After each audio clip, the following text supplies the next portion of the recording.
సోదరి సోదరులారా, ఈ కార్యక్రమానికి విచ్చేసినటువంటి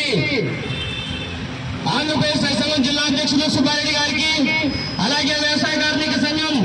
సిపిఐ జిల్లా సమితి సభ్యులు సంజీవ్ గారికి, అలాగే